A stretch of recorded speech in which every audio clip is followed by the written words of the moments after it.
Olá, no Câmara Rio Debate de hoje vamos conversar sobre o consumo de alimentos ultraprocessados e o prejuízo de mais de 10 bilhões de reais por ano à saúde e à economia no Brasil.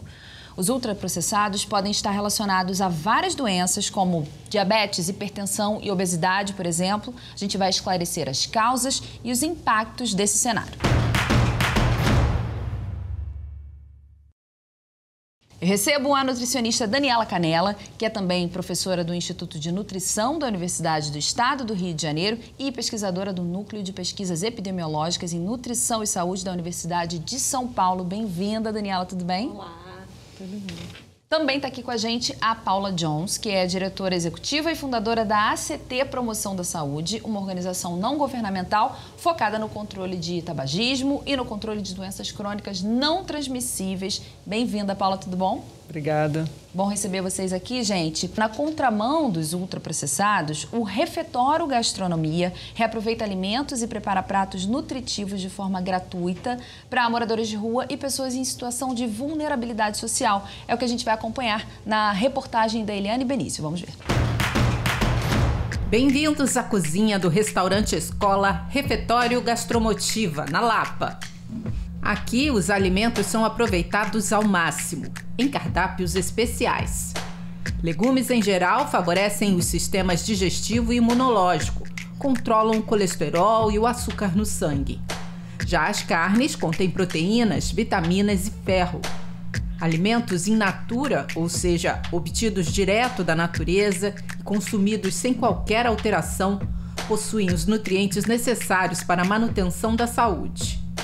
Mesmo assim, nos lares brasileiros, eles têm a concorrência forte dos produtos ultraprocessados, que vão na contramão do saudável. Eles são formulações químicas feitas na indústria alimentícia que nos traz muitos aditivos químicos e que são prejudiciais à nossa saúde. Então, o ideal é que a gente esteja sempre preferindo alimentos in natura, que são a nossa grande base da alimentação, que são vegetais, verduras, frutas, legumes. Um dos argumentos citados pelos consumidores como vantagem dos ultraprocessados é a praticidade. Quem prefere alega ser mais rápido e fácil comprar comida congelada no supermercado e colocar no micro-ondas. Mas a chefe Laís dos Anjos tem dicas valiosas para compartilhar com quem pensa assim. Laís, tem como tornar o preparo dos alimentos mais fácil em casa? Com certeza. Quando você fizer um refogado para colocar no seu feijão, por exemplo, você pode utilizar as cascas dos legumes para poder fazer um caldo, uma sopa, complementar alguma coisa caldosa que você queira fazer para você. Bom para o bolso, para o corpo e todo o ecossistema. Como você usa tudo do alimento integral mesmo, você acaba não desperdiçando nada. Então, fica muito mais barato fazer assim do que comprar um molho de tomate enlatado, por exemplo. A nossa saúde também é a saúde do meio ambiente, então a gente precisa estar trabalhando muito esses dois pontos. Então, a gente priorizando os alimentos in natura, obviamente a gente também vai estar ajudando a natureza de alguma forma, evitando o desmatamento, evitando esses grandes desastres naturais que a gente tem visto hoje em dia. Vamos começar pelas definições. O que são alimentos ultraprocessados e quem galgou essa classificação? Ótimo. Os alimentos ultraprocessados, eles são formulações industriais, então é impossível reproduzi-los em casa. Acho que essa é uma primeira marcação importante. Feitos com muito pouco ou nenhum alimento in natura na sua composição e que utilizam alguns ingredientes que também só a indústria tem acesso e outras coisas como os aditivos alimentares com destaque para aqueles com funções cosméticas. O que esses aditivos vão fazer no alimento? Eles vão transformar aquele composto de commodities, de soja, de milho, de trigo, eles vão dar cor, eles vão dar sabor, eles vão dar aroma para esse alimento e transformar em uma coisa desejável. Então, eles têm um problema, né, os ultraprocessados, de terem muito pouco ou nenhum alimento in natura na sua formulação. Isso vai contribuir para a piora da qualidade desses alimentos. Então, do ponto de vista nutricional, eles têm menos qualidade mesmo. e eles também vão ter essa característica, né, de maquiagem por conta dos aditivos cosméticos que vão fazer com que as pessoas consumam mais desses alimentos. Então, esses são dois grandes problemas dos ultraprocessados. E esse termo, ele foi proposto em 2009 por um pesquisador brasileiro, né? A gente tem muito orgulho disso, o professor Carlos Monteiro, que é professor emérito hoje da Universidade de São Paulo.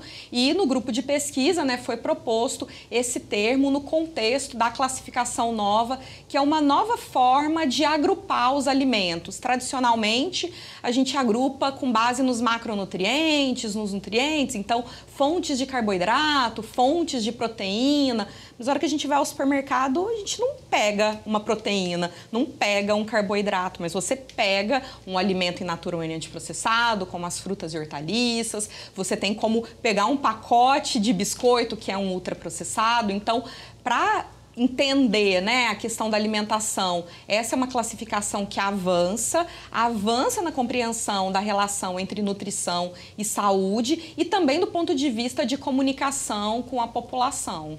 Pois é, Paula, recentemente os rótulos, eles vêm com uma identificação maior que chama mais atenção. Também chama mais atenção o trabalho de ONGs, por exemplo, que passam a levar a questão da alimentação mais a sério como fatores preponderantes para causas de doenças? A alimentação, né, a alimentação inadequada, não saudável, é um dos principais fatores de risco para as doenças crônicas não transmissíveis, né, que são 5 grandes grupos, né, cardiovasculares, né, respiratórias, os cânceres, o diabetes e saúde mental também, né, dentro das 5 que mais matam pessoas no Brasil e no mundo, para mais ou menos 70% das mortes, e os ultraprocessados são um desses fatores responsáveis por essas mortes. Estão associados a mais de 32 doenças, né? E a evidência já é bem robusta em relação a isso. Então, a gente precisa, assim, simplificando bastante, né, já vou começar do fim da história, a gente precisa, para os ultraprocessados, a gente tem uma regulação semelhante à que a gente tem para os cigarros hoje no Brasil e no mundo. Porque se vocês olham, assim, né, você não pode olhar ao todo da alimentação, porque alimentos, diferentemente de cigarro não tem jeito, é ruim, ponto final, né, os produtos de tabaco. No caso dos alimentos, você pode realmente separar, olha, essa categoria de alimento, que é como preconiza o nosso guia alimentar, devem ser evitados, né? Você não deve ter uma alimentação baseada nos ultraprocessados, você deve sempre dar preferência, né, para os minimamente processados, os alimentos in natura e preparações culinárias, né? A gente tem que voltar a fazer mais comida, né? Aquela coisa que a Daniela já trouxe, né? São preparações que você não pode imitar na cozinha da sua casa, né? Aquela coisa que foi feita para ter sabor de whatever, né, morango, cenoura, seja lá o que for, mas não tem nada disso, né, na preparação, né? Você vê esses biscoitos vitaminados, etc e tal, eles não têm mais alimento ali, né? Então, há quem defenda, né, que não se deveria nem chamar isso de alimento, se deveriam chamar de produtos ultraprocessados, porque eles não trazem nenhum benefício. E esse tipo de classificação também ajuda a esclarecer do que se trata, né? Tem um ranking, assim, do pior tipo de alimento, o que deve ser evitado? A classificação nova organiza o conjunto de alimentos que a gente tem acesso em 4 grupos, que são os alimentos in natura ou minimamente processados, que é basicamente o que, ao longo da história, a gente comeu.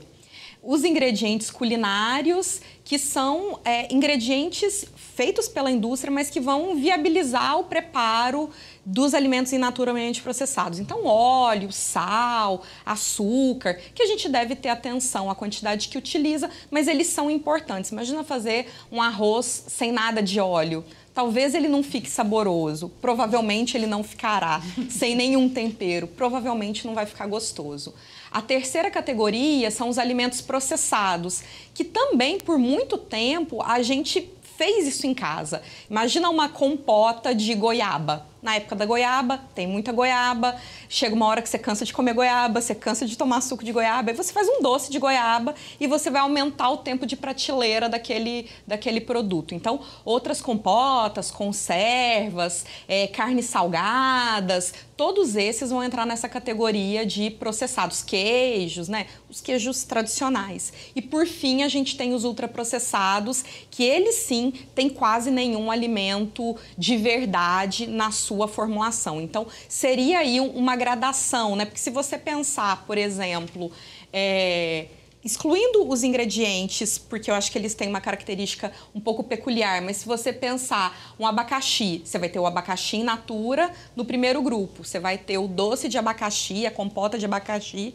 no terceiro grupo, e você vai ter um suco de pozinho, suco, né, com todas as aspas, um refresco de pó sabor abacaxi que talvez não tenha nada de abacaxi naquela formulação. Então, você tem o abacaxi indo do primeiro ao último grupo, saindo do abacaxi completamente disponível a nada de abacaxi, ou a memória do que foi um abacaxi naquele pozinho. No né? máximo um desenho no rótulo, Exatamente. né? Paula, você mencionou a legislação contra o tabagismo. O Rio de Janeiro é pioneiro ao se posicionar também contra os ultraprocessados nas escolas municipais da cidade. Você pode fazer muitas coisas para regular os ultraprocessados, para colocar limites e para melhorar os ambientes, né? No caso do Rio, que já foi pioneiro em leis antifumo, foi um dos primeiros a ter uma lei municipal antifumo, lá atrás, quando ainda se era permitido fumar em todos os lugares fechados, adotou essa legislação da proibição de ultraprocessado em escolas.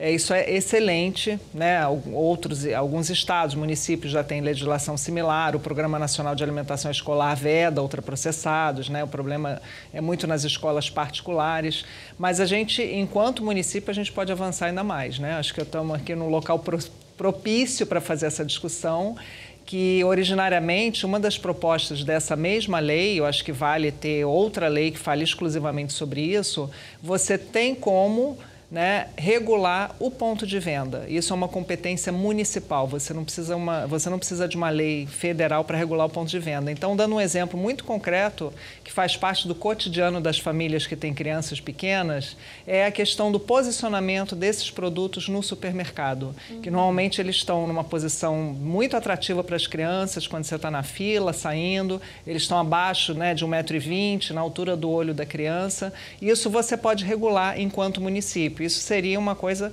extremamente inovadora e eu acho que vale a pena, né, pensar em formas de avançar com esse debate, que eu tenho certeza que para os pais seria uma ajuda muito grande, né, quando vai ao mercado com as crianças. Opa! E por que isso é tão importante, evitar o consumo de alimentos ultraprocessados na infância, ou começar esse consumo na infância?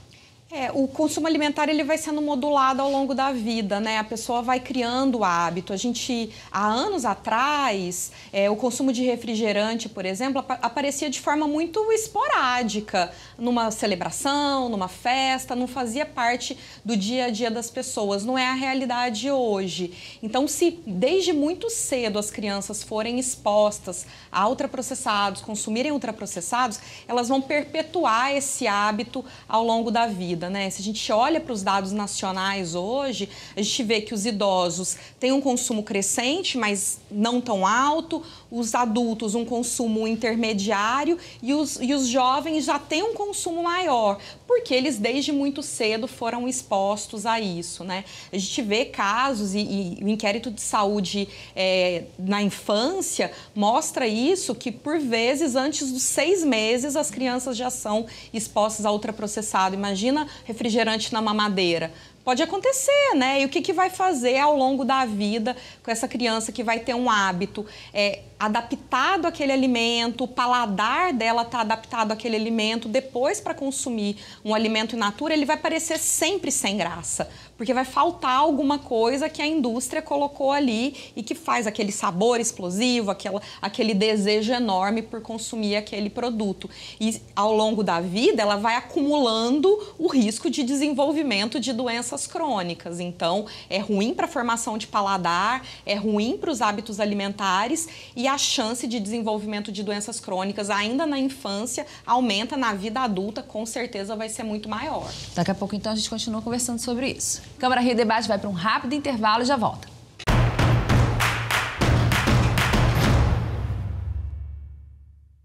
Estamos de volta com o Câmara Rio Debate, hoje discutindo o consumo de alimentos ultraprocessados e o impacto na saúde da população e na economia nacional. Gente, vamos dar uma olhada aqui na tela, que a gente tem os dados do levantamento realizado pela Fiocruz Brasília e o Núcleo de Pesquisas Epidemiológicas em Nutrição e Saúde da Universidade de São Paulo, a pedido justamente da organização não governamental ACT Promoção da Saúde. Apontou, olha só, que considerando todo o gasto público do Sistema Único de Saúde, do SUS, com pessoas que desenvolveram diabetes, hipertensão e obesidade, 25% é destinado somente a pacientes que tiveram essas doenças devido ao consumo de ultraprocessados, Paula. É isso mesmo. Quase 1 bilhão, né? É muito impactante. E quando a gente olha para o número total, né, somando esses números, vai dar 10,4 bilhões. É importante lembrar que quando você faz um levantamento acadêmico dessa natureza, ele é sempre subestimado. Né? Os números são maiores do que esse, mas por uma questão, né, de, assim, você tem que tomar esse cuidado. E aí você pode observar que a gente está falando de 3 doenças, né?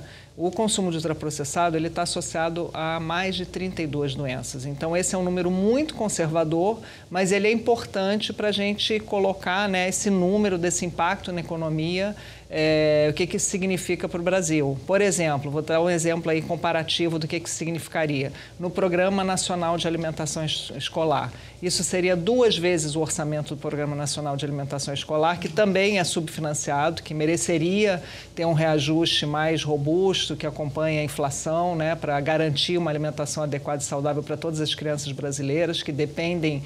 No Brasil, a gente tem 40 milhões de crianças dependentes da alimentação escolar nas escolas públicas. Ou seja, é uma fonte de alimentação muito importante para muitas famílias em situação de vulnerabilidade social. Né? Então, quando você faz um levantamento desse tipo, você consegue, né, colocar em proporção o que significa em termos de custo país, né? E aí o outro lado da medalha é que, assim, esses alimentos não pagam impostos, pagam muito impostos, né? Então tem toda uma discussão de que categorias de alimentos, seguindo a classificação nova, como a Daniela já explicou aqui como que funciona, você tem que adequar os tributos de acordo com essa classificação nova. Tem que ser o que é saudável e bom para a nossa saúde tem que ser mais acessível para a população e o que faz mal tem que custar mais caro, né? Essa é a lógica que pode fazer com que a gente consiga inverter essa curva que tornou os ultraprocessados mais acessíveis e mais baratos, principalmente para a população mais vulnerável. Daniela, Paula mencionou aqui, né, muitas doenças, mais de 30, inclusive há um levantamento da Organização Mundial da Saúde recente que indica que o consumo excessivo de ultraprocessados aumenta em até 58% o risco de depressão. A gente sabe que depressão é uma doença multifatorial, mas no Brasil depressão afeta quase 6% da população, o que significa 12 milhões de pessoas. Como é que a gente pode trabalhar para que isso seja evitado? Pois é, e se a gente pensa que o consumo de ultraprocessados tem crescido ao longo do tempo, né? O cenário pode ser pior num próximo inquérito, numa próxima avaliação da população, né?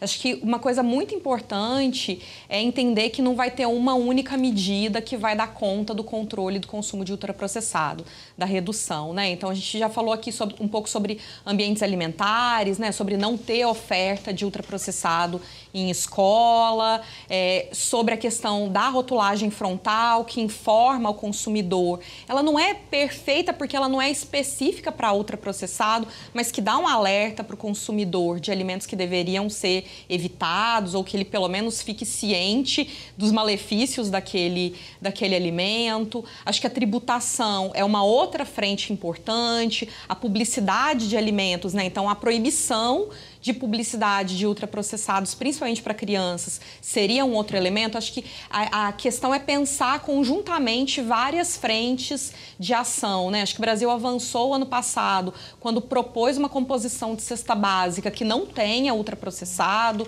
Então, é uma outra forma, né, de garantir a oferta de alimentação saudável. E acho que a gente precisa avançar nesse sentido, né? Vão ter ações que vão ser feitas ou que são, né, de responsabilidade do nível local, mas outras são federais. Então, ir fazendo essa composição para que a gente tenha um país que proteja as pessoas do consumo de ultraprocessados e que favoreça, que facilite o consumo e a escolha dos alimentos in natura e minimamente processados. Paula, a partir daquela pesquisa, além dos gastos com o Sistema Único de Saúde, os ultraprocessados, eles geram também um custo de mais de 9 bilhões de reais por ano, referentes a mortes prematuras, ou seja, poderiam ser evitadas evitadas naquele momento?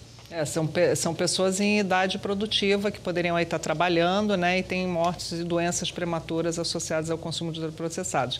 É bom lembrar que isso a gente está falando só de ultraprocessados, né? Você tem outros fatores de risco. Então, quando a gente soma esse número como um todo, né, se você pegar álcool, tabagismo, ultraprocessados, a falta de atividade física, a exposição à poluição do ar, esse número aumenta muito mais. Então, só para assim, né, dar essa ideia de todo, se a gente conseguir promover um ambiente saudável, olhando para todos esses aspectos, lembrando, né, não existe nem bala de prata para lidar só com a alimentação e nem uma coisa que, basta lidar com a alimentação, né? A gente precisa lidar com todos esses fatores que são doenças preveníveis e evitáveis, né? Você faria uma grande economia, porque tem um impacto também na economia e no meio ambiente. É importante lembrar, por exemplo, os ultraprocessados e a poluição plástica. A poluição plástica é uma grande crise ambiental que a gente tem no Brasil e no mundo hoje. E os alimentos ultraprocessados, via de regra, eles vêm em embalagens plásticas e as grandes indústrias, elas são as maiores poluidoras de plástico no mundo. Então, você tem uma série de outros impactos que eles estão mais invisíveis, mas que compõem esse todo dos impactos negativos desse tipo de produto na sociedade brasileira e no mundo, né? Aquela história de que é melhor descascar do que desembalar. Exatamente. Vale, Exatamente. Né? Quero ouvir a palavra final de vocês, começando pela Daniela.